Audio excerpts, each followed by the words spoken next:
I convened this group for one important reason. We must urgently transform the global energy system. The decisions we make today on our energy future will have far-reaching consequences for climate change, for development, for economic growth, and global security. Later this year, I will convene a summit meeting to review progress towards the Millennium Development Goals and to form an action plan for the time that remains before the agreed 2015 deadline. Among the many issues on the agenda, energy must be high among them. As the title of today's event emphasizes, we need energy for development. Some 1.6 billion people live without access to electricity. It affects their health, it affects children's education, it keeps people trapped in poverty. Reliable access to affordable energy is essential for economic growth and meeting the MDGs. Achieving the goals also means putting the brakes on climate change. We need to grow, but we need to grow green. We need to provide affordable energy to all, and we need to stop the rise in greenhouse gas emissions. It is a massive challenge, but as the group's report shows, it can be done. Let me emphasize, we can provide access to basic modern energy services without significantly increasing greenhouse gas emissions. The answer lies in scaling up renewable energy and other low emissions technologies. The answer lies in investing in energy efficiency, the most cost-effective way of cutting energy intensity. To achieve these objectives, countries need to create a predictable, long-term policy environment for investment. We must dramatically increase private and public spending on research and development. And we must rapidly increase funding for deploying green energy technologies. We need a clean energy revolution in developing countries where energy demand is rising rapidly, and in the developed world where there are greatest opportunities for cutting greenhouse gas emissions. Addressing the energy challenge is beyond the reach of government alone. We will need enhanced international cooperation and coordinated action within the United Nations system. Institutional and human capacity will need to be developed or strengthened. And all sectors of society will need to be engaged: the private sector, civil society, international organizations, and world of academia and research. Only by working together can we solve the energy and climate challenge. Last year's climate change conference in Copenhagen succeeded in advancing global efforts to address climate change, but we still have a long way to go, especially on the issue of energy. For any global climate agreement to be effective and equitable, it must address energy access for the poor. This is essential for sustainable development.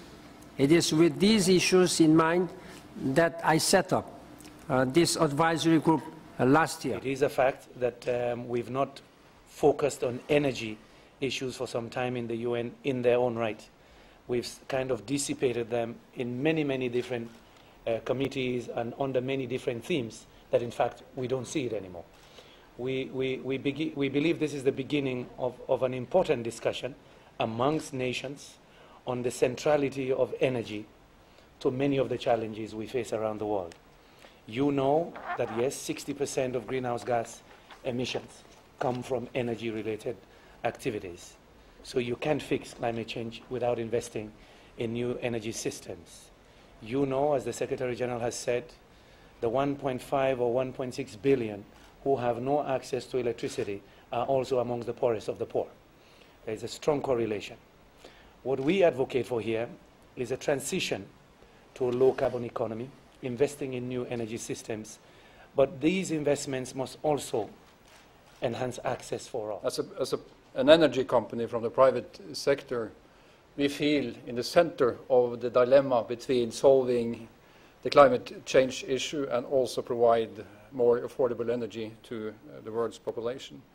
And in the group's work, we have focused particularly on three aspects. The first one being the need for a predictable, long-term, stable framework in order to incentivize investments in the energy sector. Typically, those projects have a span of 30 to 40 to 50 years, and it's detrimental for investments unless the regulations are stable.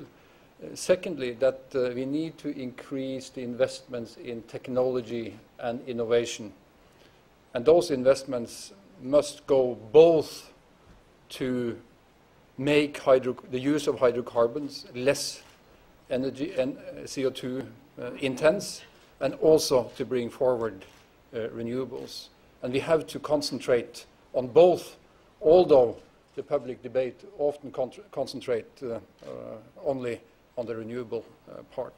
And finally, in order to stimulate technology and innovation early on, we feel that and have recommended to increase the scope of public-private partnerships around the world. You know, very often in our system there is a sense that we cannot lead from within the Secretariat, and I think the mandate that you gave Secretary General to my colleague Kandeh Yumkella has in a very short period of time served you well, but has served all of us in the system well, because it has brought the issue of energy not only back, but in a new focus and in a way that I think there is a remarkable buy-in across the agencies to work under the umbrella of UN Energy and with the recommendations or the focus on energy access and energy efficiency that the advisory group has come up with.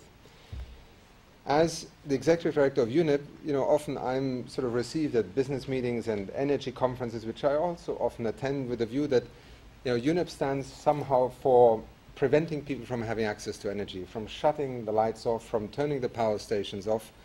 And let me simply say, nothing could be further from the truth. Probably we in the environmental field are some of the most astute thinkers, I will say, not talking about myself now, but about how on earth are we going to keep the lights on in the future? How on earth are we going to ensure that development which needs energy will actually have access to that energy? Because if we do not address the issues, and Kandeh referred to them, and Helge also, and Secretary General just now, there are issues of security, of, if you want, access to fossil fuels, hydrocarbons, but also other forms of energy, security considerations that are increasingly also affecting the global security of the energy market, and that little thing called carbon emissions in the atmosphere. If development needs power, then the way we generate power in the future will be fundamental to enabling us either to have development, and development in a much more just formula across the planet.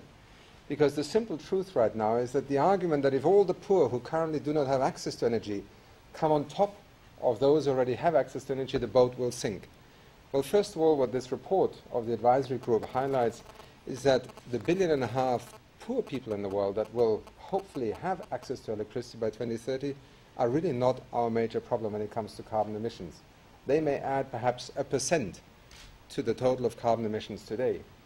The problem is more how the world community of 6.5 billion people, and that 1.5 billion that consumes a significant part of the world's energy budget and also carbon budget, will adjust its consumption and production patterns in order to enable us to be in a world where 9 billion people, that's only 40 years from now, will have access to energy and also more access to energy. And this is where the focus on access and on efficiency are so critical. It's not an oversimplification of the problem. We are all conscious that there are many dimensions that are at play here.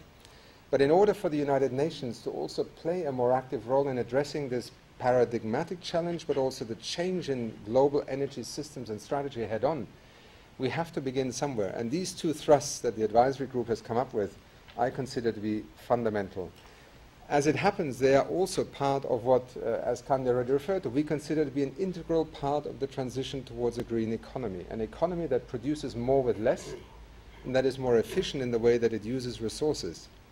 And this is also where the approach to diversification, to efficiency investments, and also to expanding access is critical. And I'll end just with a couple of examples that this is neither a developed nor an exclusively developing country agenda or vice versa. This is an agenda for every community, almost for every household, and certainly for the whole world.